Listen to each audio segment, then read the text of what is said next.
Okay, hello, and welcome back to our Mass Effect playthrough. Today I think we shall read a lot. That's the plan at least. So let's see how it goes. Because I am very confused at the moment about quite a lot of things regarding how the galaxy has evolved since the last time I out quite since I was here last time. So mm, I need to read the codex, and I by read I do mean read because we're going to delve into the secondary codex right now. So anyone can skip this little yeah, this part if you don't want to hear me rant. Let's see what's new here. Let's leave that for last, when my voice is completely gone. Alien A species, extinct races, the Rachni. So now extinct, the Rachni once threatened every species in Citadel space. Over 2,000 years ago, explorers foolishly opened a mass relay to a previously unknown system and encountered something never seen before or since. A species of spacefaring insects guided by a hive-mind intelligence. Unfortunately, the Rachni were not peaceful, and the galaxy was plunged into a series of conflicts known as the Rachni Wars. Attempts to negotiate were futile, and it was not impossible to make contact with the Hive Queens, as it was impossible. Okay. That guided the race from beneath the surface of their toxic homeworld.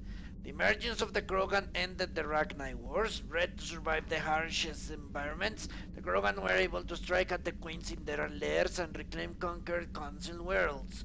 When the Krogan fleets pressed them back to their homeworld, the Rachni refused to surrender, and the Krogan eradicated them from the galaxy. Alright. The collectors lying beyond the Omega 4 relay in the terminal systems, the mysterious collector species is glimpsed so rarely as to be taken for a myth by most galactic society. In reality, collectors are human-sized insectoid bipeds that can resemble massive winged beetles. They were a terrifying force in the galaxy, responsible for the murder of hundreds of thousands. The collectors generate permanent stasis fields around themselves, creating nightmarish red-shifted energy fields. In battle, they hold position wherever possible, relying on their aggressive biotics and nearly limitless power. Several types of bipedal collectors have been identified, including minions, defenders, zealots, assassins, and artillery operators.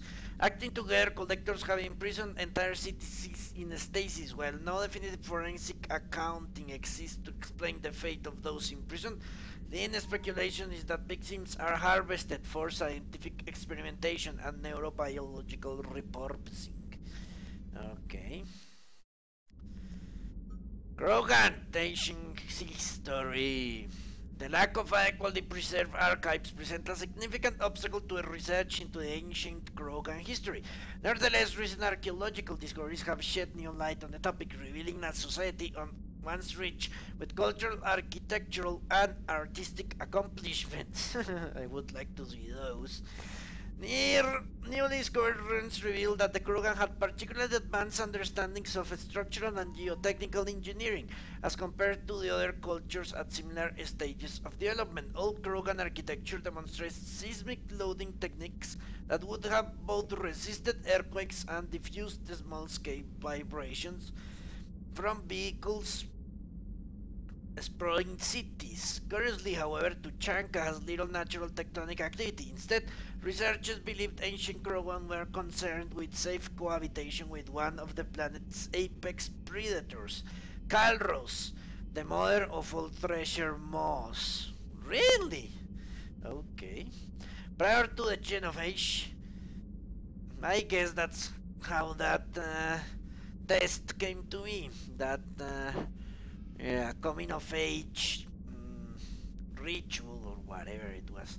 Prior to the gen of age, Krogan population growth was limited by predation, disease, and war. Even so, the birth rate exploded once the Krogan achieved industrialization, leading to wars over resources and living space. Other species on Tuchanka suffered greatly as the Krogan expanded. When the Krogan ran out of land, they settled into an arms race that ended in nuclear devastation. Tuchanka's relatively short golden age was at an end. But this ancient history was yet late, may yet aid the modern Krogan. Some of the techniques and technologies covered on the ruins could be used to improve standard colonization equipment, signaling economic renewal from the Krogan at last. No, I don't think so. Although Rex is doing his best to try and. I don't think so. Yeah, to try and bring them to the. Uh, into the fold of galactic civilization, you could say. You will fail, of course. Okay. After the Ragnar War, the quick-breeding Krogan expanded at the expense of their neighbors. Warlords released their veteran soldiers to seize living space while the Council races were still grateful. Over centuries, the Krogan conquered world after world. There was always just one more needed. When the Council finally demanded withdrawal from the Asari colony of Lucia, Krogan Overlord Kredak stormed of the citadel, daring the council to take their worlds back, but the council had taken precautions. The finest STG operators and Asari huntresses had been drafted into a covert observation force, the Office of Special Tactics and Reconnaissance. The Spectres opened the war with crippling strategic strikes. Krogan planets went dark as computer viruses flooded the extranet. Sabotaged antimatter refineries disappeared with blue-white annihilation. Headquarters stations shattered into orbit, clogging debris run by replaced suicide freighters. Do you see? That's very crazy, no? The Krogan, yeah, the Krogan didn't declare war. They just said, "Come and get your, yeah, your planets back if you can." And I think that's the Salarians acting there. Seems like the Salarians to me. They just try to, yeah, strike first with overwhelming force using intelligence. The Asari, they don't have the stomach for that shit. Let me see if this is working. The chat, I mean, war test, let's say. I have no idea if it's working. Alright. It is still only late inevitable. The war would only have been lost if not for the first contact with the Turians, who responded to Krogan threats with a prompt declaration of war. Being on the far side of Krogan space from the Council, the Turians advanced rapidly into the light defended Krogan rear areas. The Krogan responded by dropping space station and asteroids on Turian colonies. 3 worlds were rendered completely inhabitable. This was precisely the wrong approach to take with the Taurians. Each is first and foremost a public servant willing to risk his life to protect his comrades. Rather than increasing prolonged public war wherein the Krogan tactics Stephen Turian resolved. The arrival of the Turian task forces saved many worlds from the warlords' marauning fleets, but it took development of the Genophage bioweapon to end the war. There were decades of unrest afterwards. Rogue warlords and holdout groups of insurgents refused to surrender and disappeared into the frontier systems to become pirates. Okay. Next, the Baron. Who gives a shit out the Baron? The Baron are. Yeah, the Baron are freaking dogs. Don't want to read that. Although they resemble mammal reptile cross, the Orcha have no terrestrial analog. They are humanoid in form, but the Orcha have clusters of non-differentiated neoblast cells, like those of Earth's planarian worms. Damaged Borchage cells mature into specialized structures to alleviate injury or stress. Transformations include thicker skin following injury, long adaptation for barely breathable atmospheres, and stronger cardioskeletal muscle under high gravity. You know, the Orcha seem like a better cannon fodder than the Krogan. Yeah, they can still. They have short lifespans. The Krogan live for centuries. They are stupid. They are vicious. Why not use them instead of the Krogan for the war effort? They share the same lack of technological prowess or actual military power as the Krogan. They're still very good soldiers, foot soldiers, I mean. No, yeah, no Orcha general, I guess. We're going to see. Okay, and a stronger cardiovascular muscle under high gravity. Skull capacity and brain size do not change. The Orsha rarely make more than one somatic overhaul. Borcha assault each other frequently, causing their young to gain strength, intelligence, and resilience. As a result, Borcha see inflicting and receiving pain as normal communication. Few Borcha study professions, in part because their average life expectancy is only 20 years. Because Borcha can eat and breathe nearly everything, they can live almost everywhere. But racism prevents them from integrating into most societies that dismiss them as vermin. They have few employment options beyond Krogan mercenary bands. But that would be a reason to guard Krogans. The Jag, this is the shadow broker species. Yeah, are a space of massive apex predators from the world of Parnak, whose rise to sentience is in no way blunted their violent nature. A group of Yak is unable to cooperate until a single leader has been determined through either social maneuvering or brute force. But no grudges are held once a Yak establishes dominance. Former rivals serve as their new superiors purpose with unflinching loyalty and relentless determination, a legacy of their origin as pack species. Their 8 eyes are another sign of their hunter ancestry. All four pairs are geared toward tracking down and predicting the movement of prey. Sophisticated and keenly developed sensitivity to movement and light have made the Jag masters of reading body language, regardless of the species. Much of their short-lived chagrin to match to their short-lived chagrin. What? Chagrin? Yeah. The council's first contact teams described it was nearly impossible to lie to the Jag. Why would they want to lie to the Jag? Uh, the Jag had technology equivalent to 20th century Earth. The standards, let me do something. Mm, the standards were when they were discovered by the council on 2125. Well, they were not that far behind, were they? The curve, I mean.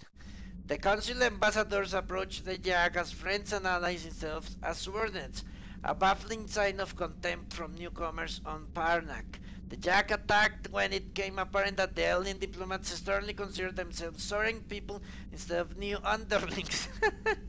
Parnak remains off limits by order of the Council, which fears that the Jag's size, aggression, and obsession with control make them poorly suited for integration into the galactic community. So they are ostracized. Interesting. Citadel Council. The Citadel is an executive committee composed of representatives from the Asari Republics, the Turian hierarchy, and the Solarian Union. So they have no official power over the independent governments of other species. The council decisions carry great weight throughout the galaxy. No single council race is strong enough to defy the other two, and all have vested interests in compromise and cooperation.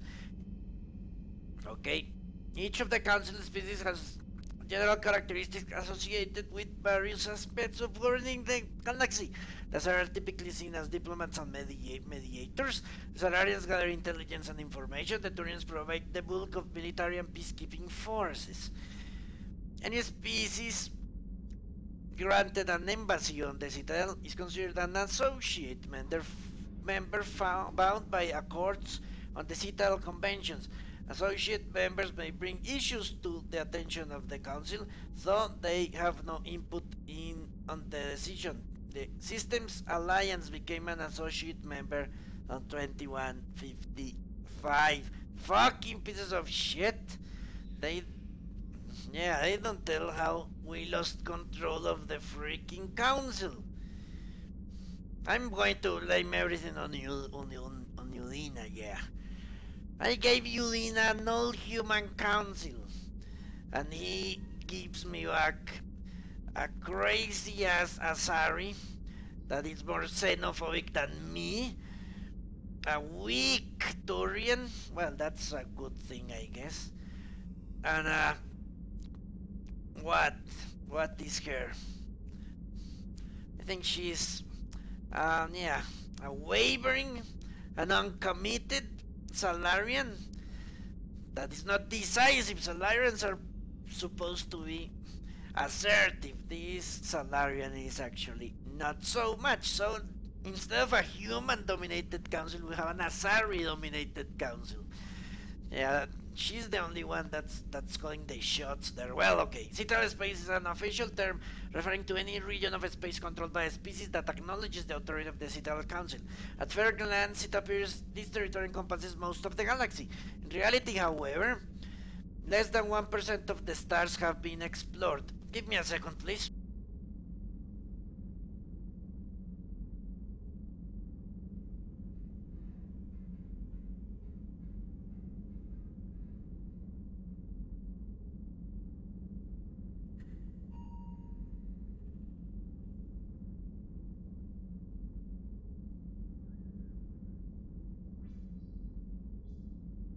Okay.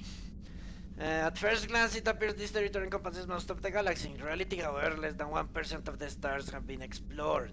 Even mass effect FTL drive is low relative to the volume of the galaxy. Empty space and systems without suitable drive discharges sites are barriers to exploration. Only the Mass Effect relays allow ships to jump hundreds of light years in an instant. The key to expanding across an otherwise impassable galaxy. Well, who gives a shit if the council space is 1%? Most space is basically void. So, who really gives a shit? Alright. Wherever a new relay is activated, the destination system is rapidly developed. From that hub, FTL drive is used to expand the nearly star clusters. The result is a number of densely developed clusters thinly spread across the vast expanse of space, connected by a relay network. As it should be. Doesn't make sense to for any other way. Alright.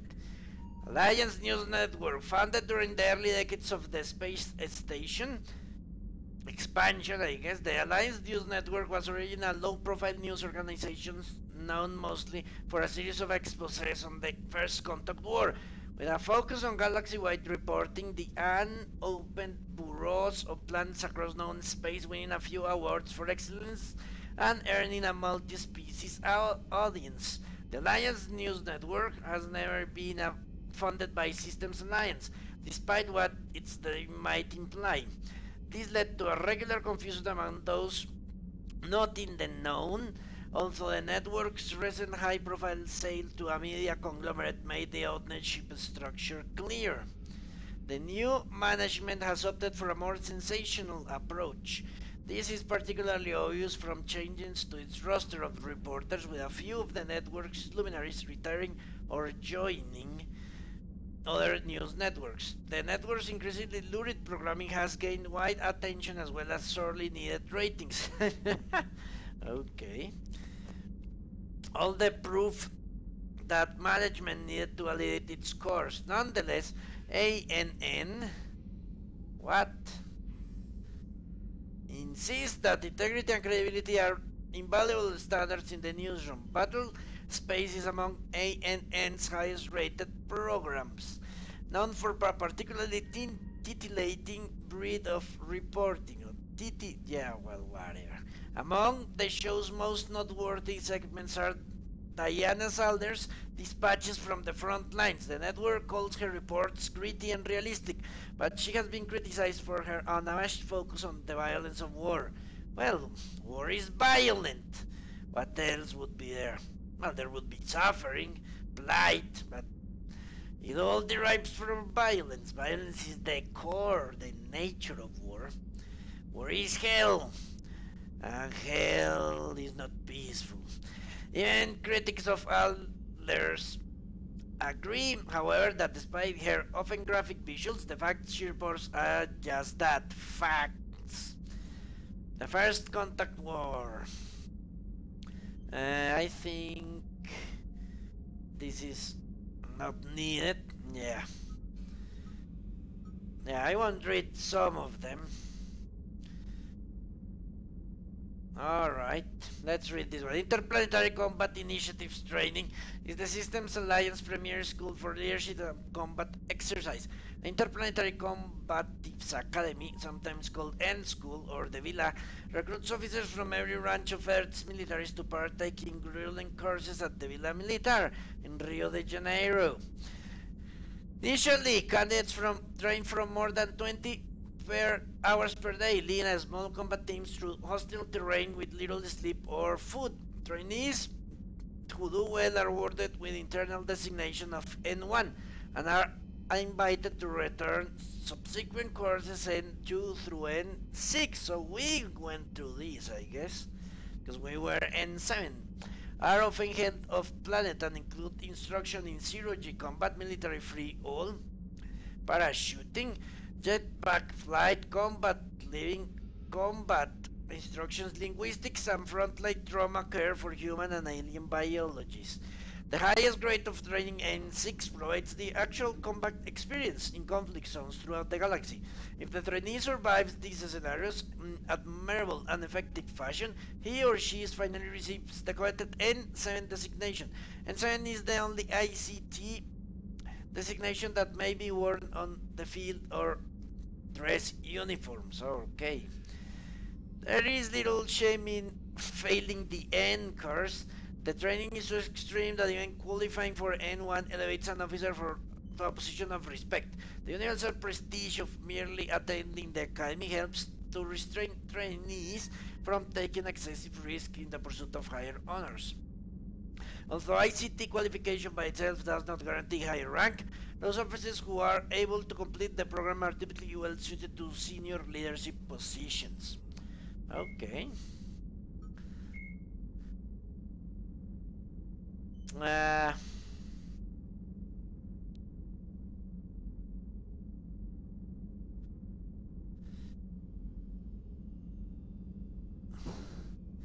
uh,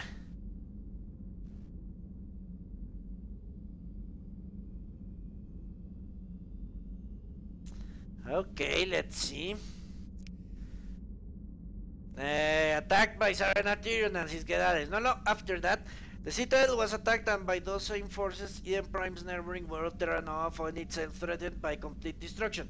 Faced with such violence, lesser citizens might have retreated back to the safety of Earth, as so many colonies of Terra Nova did. But the Prime governing body refused to give in. Not only did the colonists vote overwhelmingly to block a measure calling for the building of evacuation ships, they voted to ease restrictions on immigrants from Terra Nova looking for a new home. As a result, Prime's population has swelled. Whatever the war might bring, its status as a symbol of humanity's future in the stars remains unblemished. The Prothean beacon. Yeah, I'm not going to. Okay, Jason. No worries. Today I'm just going to read this because I'm rather tired. So I'm just going to read the codex today. No, nothing interesting is going to happen unless we find something uh, strange here. I'm not going to read things that are basically bullshit or that are not really intertwined with the main story. In my opinion, at least. Yeah, what happens to Shepard brains? Who gives a shit? Next. Cerberus. Okay. Ah, the Atlas, that thing that tried to kill me. Okay. With the Atlas, Cerberus' research arm has combined the deadly armor and firepower of a Ymir or whatever, Ymir tech mech with the tactical superiority of a trained human pilot. At Helmet Zero Core allows the Atlas to be airdropped onto a battlefield with minimal impact damage. Its thick armor includes a robust transparent canopy made of polycrystalline composite proprietary to Cerberus. Alliance engineers hypothesize that the material is some kind of synthetic sapphire composed with interlayers to resist cracking and thermal damage. Although the Atlas is somewhat unwieldy in the field, its anti-personnel machine gun and ability to shrug off damage from anything short of heavy weapons make it a fearsome opponent. Heavy loss of life is to be expected in any unprepared encounter with this unit. Yeah, I felt 4 times, 3 times to that shit. The Centurions are servants from like tacticians. They are meant to enact the elusive man's strategic goals, although it is clear that they have leeway to adapt to as an encounter develops. The only useful intelligence that the Alliance has gathered on Centurions relates to their armament. Each Centurion carries an M96 Matlock heavy rifle modified to launch smoke grenades, leaving enemies vulnerable to crossfire. The Guardian is the Cerberus equivalent of a human tank. There are slow-moving soldiers, what? Who carry enormous polycrystalline composite shields. Ah, okay. The weight of the shield requires an armored suit equipped with hydraulic assists and dedicated power supply. Combining this exceptional protection with a suite of environment mapping systems, the Guardians focus on flanking opponents to flush them from cover. The Guardians show but slow but relentless approach is intended to demoralize enemies as well as draw their fire, but rip away their shield and guardians become little more than cannon fodder. Cerberus combat engineers are specialized support units to assist primary forces while staying out of the line of fire. They wear lighter armor than the typical Cerberus combatant, using a modified mesh that allows greater mobility, but they have fucking shields, so they are still covered. Under cover and out of sight, engineers focus on setting up and maintaining turrets as well as repairing mechanical units or armored allies. Well, that's interesting to know. So I need to kill the engineers first. Always. When confronted, they return fire only for as long as it takes them to find cover again and let frontline combat personnel take cover. Although engineers are not particularly dangerous on their own, the Alliance specifically wants troops to remain alert for turrets, which can mow down entire squads once the engineer escapes. Yeah, very true. Very true, Iserus. That was the first time I got killed, as you saw. A turret in the back. That was so, so annoying. I was looking at, I was looking to where I was being attacked when something got me in the back, and an engineer was running around, placing fucking turrets. Uh, that was very annoying, but that's something interesting. That's something interesting because they are using actual tactics, military tactics that make sense. Uh, Not just rushing. The engineers stay in the back, being protected by the heavy infantry, which is supported by the light infantry. Okay, the Nemesis is a Cerberus sniper specialist. Customized implants allow the Nemesis to withstand the crippling kickback of the M98 Widow anti-material rifle, turning a redoubt, redoubt, what? Redoubtable? Turning a redoubtable, yeah, opponent into a force capable of inflicting instant death. A suit of high-tech scanning equipment makes the sniper adept at maintaining cover, making it a nemesis meaning a nemesis is usually spotted only after opening fire, assuming the target survives the first round. Because of the self-destruct mechanisms that activate upon the sniper's death, Alliance has never retrieved an example of nemesis augmentation technology. This fact, combined with Cerberus Force's penchant for suicide when faced with capture, has made scientific study of their implants impossible. Well, 8 or 9 turrets, that will be a challenge. Okay. Well, the illusive man is not stupid. He has developed technology and he doesn't want it to be reverse engineered. So everything gets destroyed. Uh, Assault troopers are the backbone of the Cerberus forces. Those candidates who make it through the grueling basic training are submitted to an intensive psychological program that renders them fearless, disciplined, and unrelenting. Outfitted with custom designed armor and rifles, these soldiers junction with determined precision and practice teamwork. The first to rush into a fight, assault troopers often work in tandem with more powerful units. They make strategic use of this scenario, keeping their opponents occupied until it's too late to react to the combined Cerberus force bearing down upon them, which I have witnessed firsthand. Yeah. Okay, let me see. The Hugo Gernsback, alright. Made the planet. Yeah, I remember that. Okay. Pharaohs. Uh, let's see if they have anything new. Uh, Exogenic Corporation, yeah.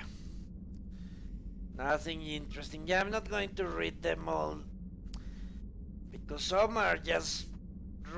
Yeah, they are rehashing from the previous games, so it doesn't make sense for me to read it. Freedom Progress, this is where we faced the first collector chip. Uh, okay. Haystrom, the Cockwarrior world. Okay.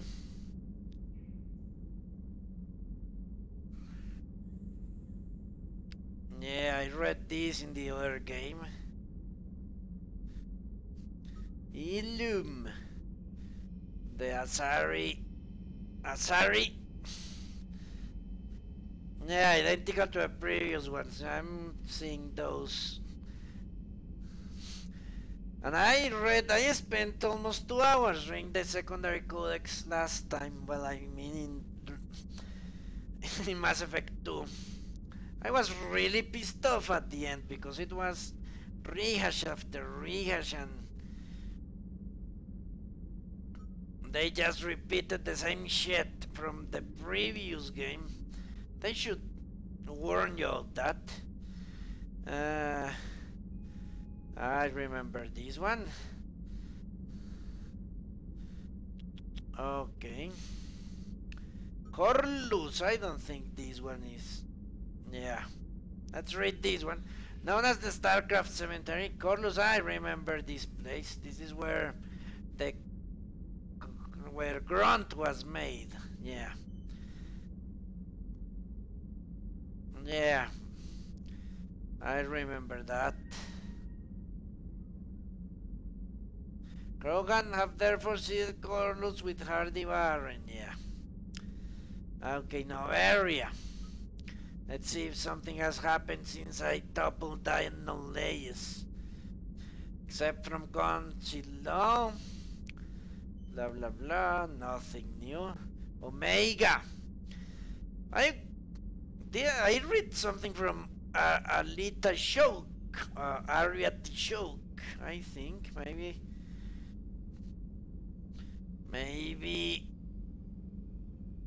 this will shed light on that. Eh, Notorious Aria Tishok. Pragia, I remember that name. This is where Jackie had her virginity stolen. Or is this something else?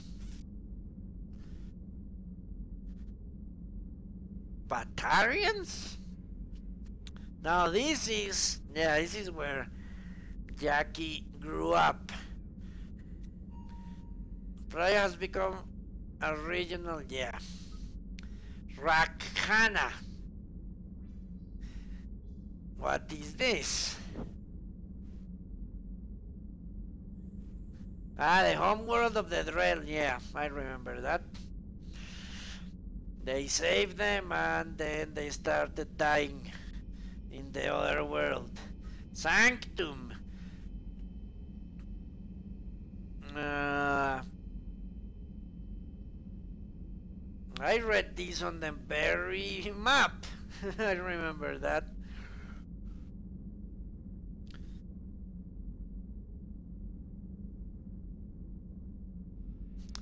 Okay. Sanctum corporate factions have learned that Cerberus is involved in the planet's finances. Systems Alliance intelligence agents embedded within the corporate strata are quietly urging the companies to confront Cerberus directly, but so far, financial bickering has kept Sanctum major stakeholders from acting against the elusive man. The terminal systems. I remember lawless, petty dictators, outside of council. Yeah, nothing. The migrant fleet. Well, this is no news. We already know much about the migrant fleet.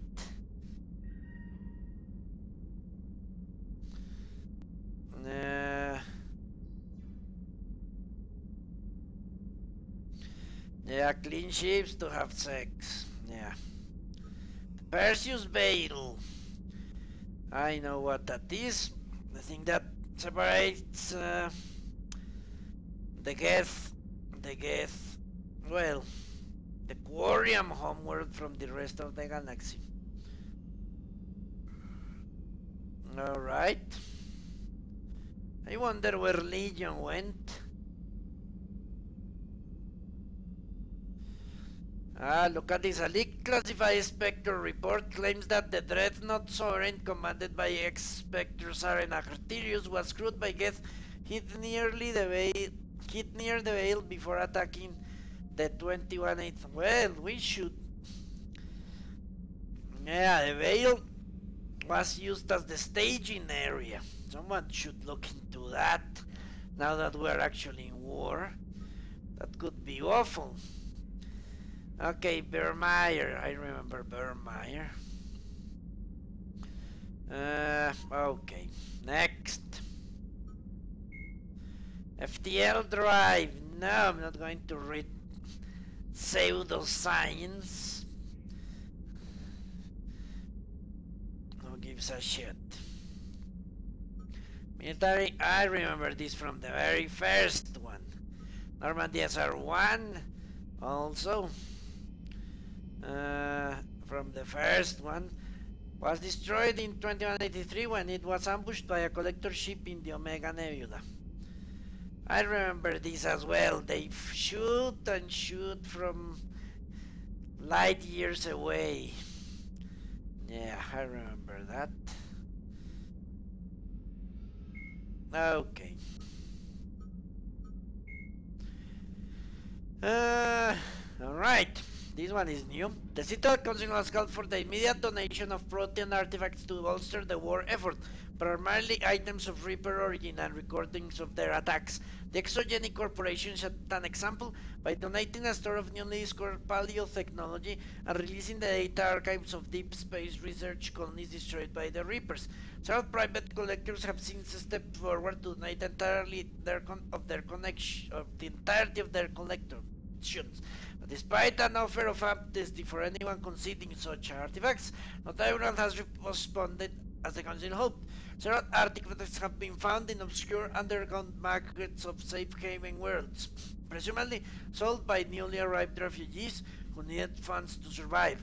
Reports say smugglers continue to sell stolen artifacts, and armed raids on archaeological sites have rendered even legal operations extremely hazardous.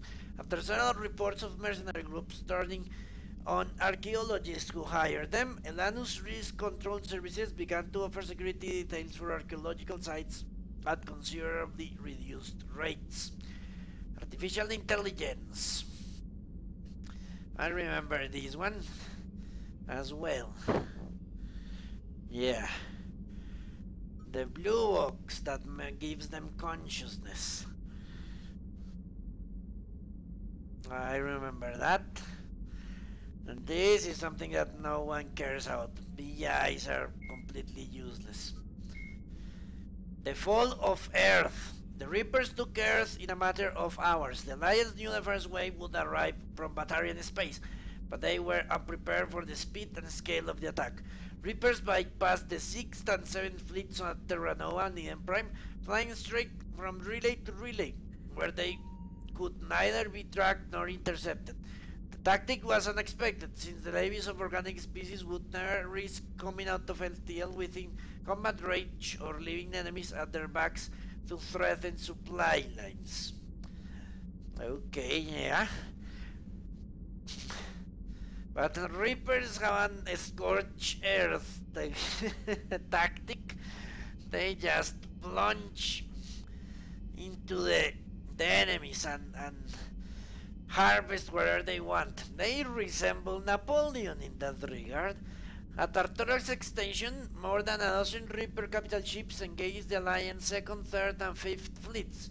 This was a mere screening for the main force. Dozens more capital ships continued through the Charon Relay, where the 1st fleet had been lying in wait, but was soon destroyed. The 4th fleet, near Earth, had a few minutes advance warning. It stood no better chance. After destroying Earth convoys, smaller Reaper destroyers wiped out all GPS and communication satellites in Earth's orbit and cut the undersea fiber optic cables that link the continents. Earth's resistance now relies on outdated radio towers and a few quantum entanglement communicators whose match pairs happen to be on other continents or outside the solar system. Communication is so limited that the fate of the entire nations remains unknown. The capital ships bombarded defense installations and industrial centers, annihilating entire cities with populations in the low millions, including Adelaide, Hamburg, Aljubai, and Fort Worth. Well, I know this is in Texas because there is a Twitch TV server based there. Meanwhile, Reaper destroyers descended on the atmosphere to melt roads, capture population centers, and with minimal loss of life. This is not an example of the Reapers being merciful. More likely, they are herding their prey to make the coming harvest that much easier, obviously. The fall of Karshan, the Batarian homeworld. For every 1,000 Batarian refugees, there are 1,001 stories about how the Reapers invaded the Batarian systems. A few elements of are common in almost every version. However, the Reapers arrived first in the Bular system and immediately destroyed its communications network. The Hegemony Department of Information Control blamed the lost signal on the space weather, but scrambled ships to the system nonetheless. Within a day, Reaper capital ships appeared in Harsal's system and descended on the Batarian homeworld, Karshan. For all the rhetoric about the hegemonic military prowess, the response to the Reapers was uncoordinated. Moments after the information minister took to the extranet and announced that unknown ships were destroying all the space traffic near Karshahan, the defense minister declared this was no reason to panic. The planet's convoys were destroyed next, creating an ominous silence that persisted ever since. Fearing they were next, the Batarian colonies across hegemony space began evacuations.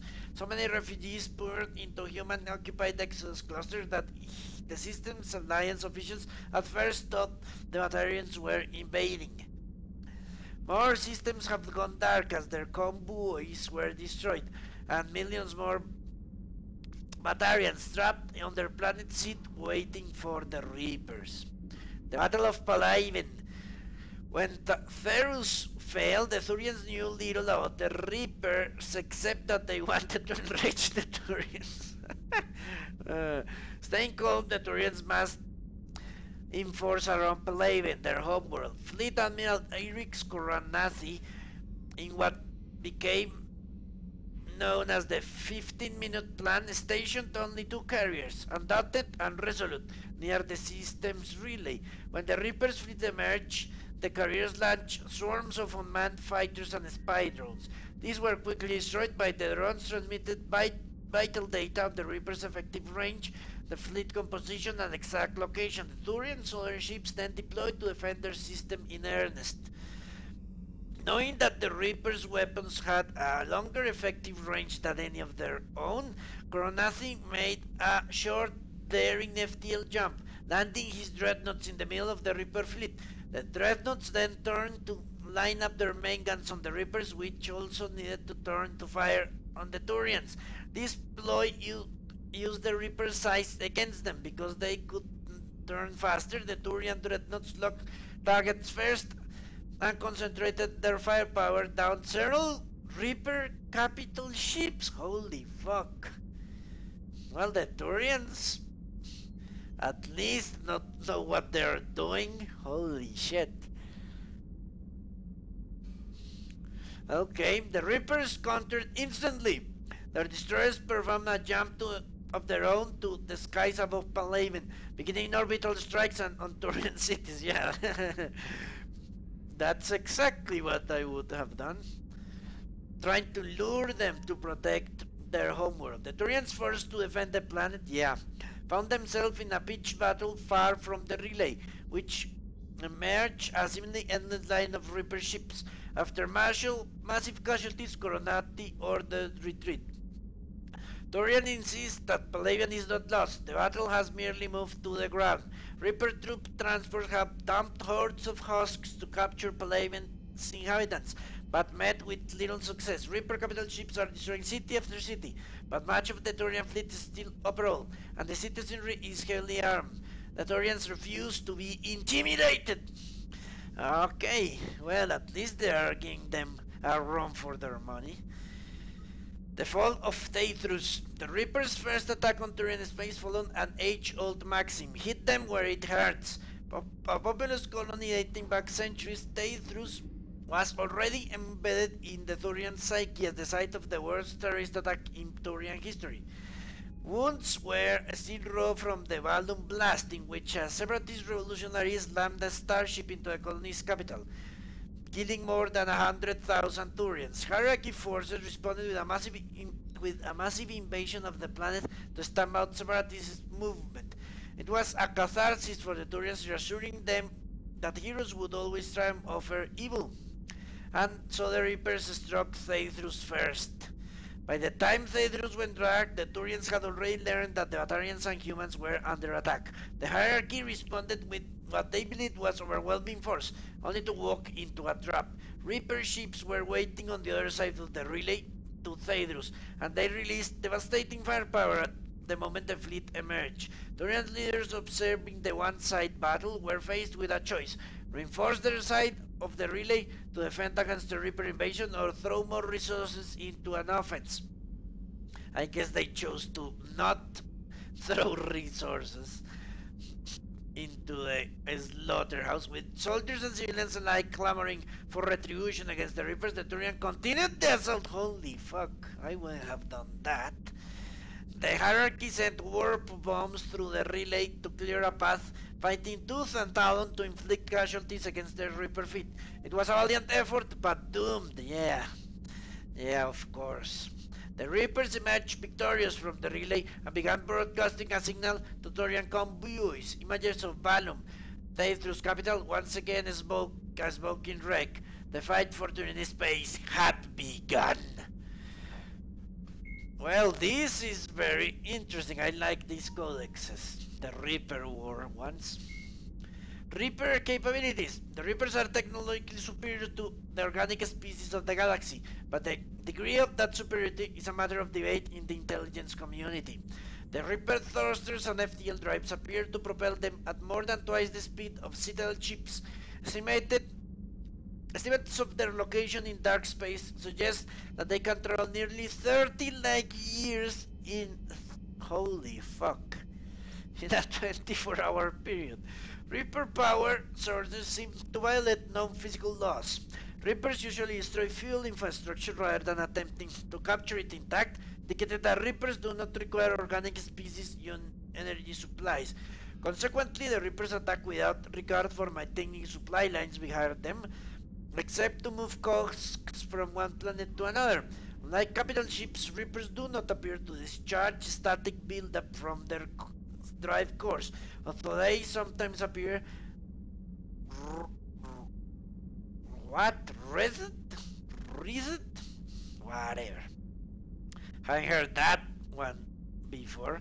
In a static discharge, when they land on planets. The main gun of a Reaper capital ship dwarfed that of an Alliance Everest-class dreadnought. No dreadnought has yet survived a direct hit from the weapon.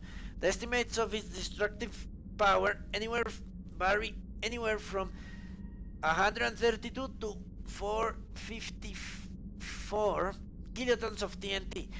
Even if the target is hardened, as in the case of a surface-based missile silo, the gun can instead bury a target beneath molten metal. Precise targeting computers and correctors also give Reaper weapons a longer effective range than organic dreadnoughts or cruisers. The kinetic barriers of a Reaper capital ship can shock off the firepower of a small fleet. Weapons specifically designed to overcome shields, such as the Javelin, Guardian lasers, or the Thanic series, can bypass the barriers to some degree. The difficulty is getting close enough to use them. The surface-mounted weaponry on Reaper ships, similar in principle to Guardian, present an effective defense against organic species fighters. Yeah. I hope this game at the very least answers where the fuck the Reapers come from. Okay, body armor. Uh, yeah, this is something that I think also comes from the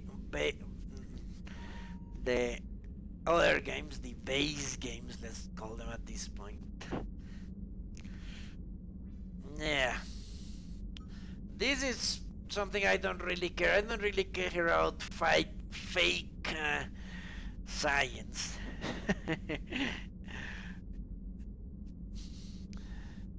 They can call this all the sci-fi they want. And for me, sci-fi is more about the atmosphere, not the actual science behind shit. Uh,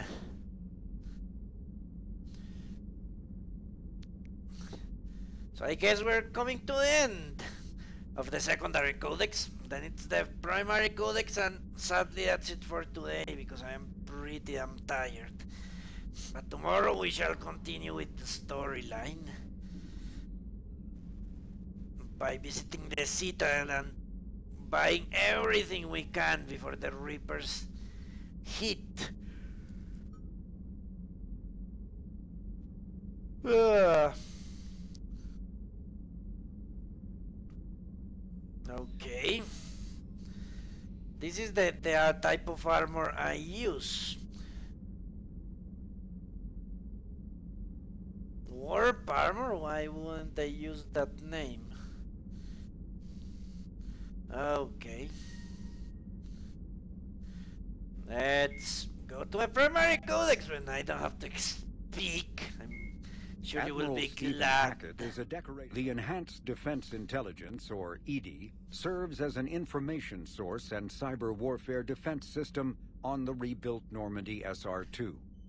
The ship's crew can access EDI at any terminal or through radio contact. During an attack from a collector vessel, pilot Jeff Joker Moreau gave EDI full access to the Normandy systems, allowing the ship to escape. Although EDI retains the control that Moreau gave her, she is usually content to advise the organic crew members who fly and maintain the ship. Well, how nice of her. No, no, Viceros, I haven't. And I won't do that today, sadly. But tomorrow we shall go and visit all the shops you have talked so much about. Maybe I'll find something useful to enhance my survivability. Garrus Vakarian is a noted Turian sharpshooter and combat engineer. He was born on Palaven and became a Citadel security officer like his father. Before He left him. the Force when superiors shut down his investigation into the rogue specter Saren Arterius. Vicarian eventually discovered that Saren had been indoctrinated by the Reaper known as Sovereign. Vicarian eventually found his way to the criminal haven of Omega and assumed the name Archangel. There, he and a small group of operatives worked to disrupt the settlement's powerful mercenary groups until Shepard recruited him. The Turian narrowly survived the Second Normandy's attack on the Collectors. More recently, Vicarian has become the head of a Turian task force focused on preparing for the Reaper invasion. The Collector's armor. Okay, I will go and... I think I will. If you say it's good, I'll take your word The for it. John Grissom Academy, founded in 2176, is the Alliance's premier school for young human biotics. The institution is housed in a space station in orbit over the human colony of Elysium. Its main program, the Ascension Project, is designed both to train and monitor young biotics, as well as help them integrate into society after graduation. Unlike the project's previous incarnation, Biotic Acclimation and Temperance Training, or BAT, the training is not exclusively military in nature. The Academy also employs scientific personnel, including Dr. Kaylee Sanders, to develop synthetic intelligence systems and biotic amplifiers like the new L4 implants. I wonder if this John Grissom is the guy from CSI. Maybe that's what he did after leaving the Vegas police force. Biotics is the ability of the genophage bioweapon was created to end the Krogan rebellions. The Turians fought the Krogan to a standstill, but the sheer weight of Krogan numbers indicated they could not be stopped through conventional means. The Turians collaborated with the Solarians to engineer a genetic counter to the Krogan's rapid breeding. The genophage virus replicated by eating key genetic sequences, altering every cell of Krogan physiology, so the Krogan could not use gene therapy to fix the affected tissues. Once a genophage strain could replicate no more, it would starve and die, limiting mutation and contamination.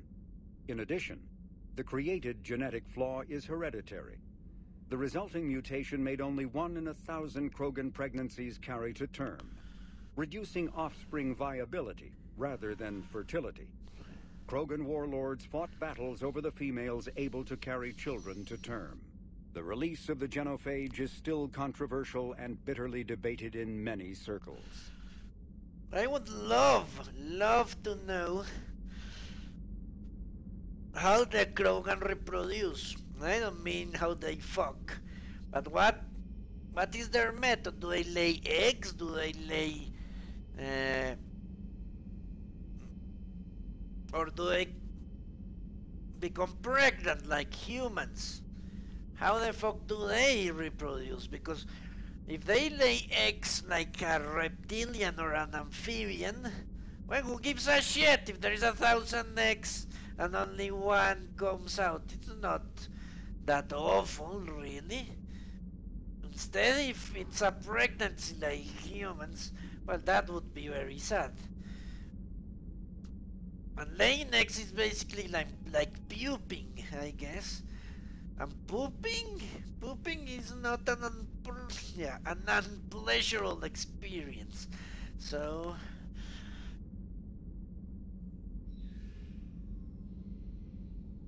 yeah, I don't know, but the Solarians are amphibians, and the Krogans are also reptilian or amphibian or whatever they are.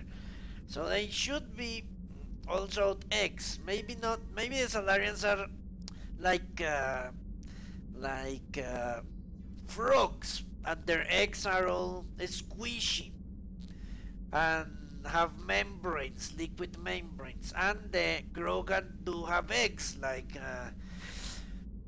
chickens or whatever you want. Chickens, crocodiles, or something like that. The Reaper called Harbinger, the Brute, is a hulking amalgamation of Turian and Krogan victims of the Reapers. Because tissue from dextroprotein species like the Turians is incompatible with levoprotein species like the Krogan, Implants regulate the brute's body chemistry to combat organ rejection. It is the fusion of Turian military skill and Krogan blood rage that makes the brute such a formidable enemy, capable of destroying armored vehicles to get to the soldiers inside. Troops are advised to keep their distance and, whenever possible, not engage a brute alone. That means that the Reapers don't hold the Krogan very, yeah, very high on the IQ scale, I guess. They take the body of a Krogan, chop off the head, and put a Turian cerebrum instead because they believe the Krogan are too stupid to, to figure out what to do. Well, that's interesting. Marauders are harvested Turians that command and protect other Reaper troops. The lean, armored creatures present a significant threat in and of themselves, but they are especially dangerous when leading a Reaper task force. Alliance Marines have observed Marauders fortifying husks and cannibals by enveloping them in a ribbon of energy that forms a scabby shell of armor. For this reason, when Alliance soldiers encounter a Marauder alongside husks or cannibals, standing orders are to target the Marauder first. Okay, I'll do that. And that's it. The codex is done. Let's look at our missions. Primary Victus has cut off for a war summit and has taken the unusual step of including the Krogan. Rendezvous with the Salarian ship and use the Normandy's neutral ground for the summit. Okay. Grissom Academy investigation. The Grissom Academy needs to be evacuated before the Reapers destroyed, but the ship coming to evacuate the Academy faked its signal. Investigate Grissom Academy and rescue the students if necessary. And that's it. So, thank you very much for watching. I hope I'll see you tomorrow when we actually do something. For now, I'm going to sleep. Because even a powerful creature such as myself needs to rest once in a while. So, thank you very much for watching. Hope I'll see you tomorrow. Until then, long live the Empire.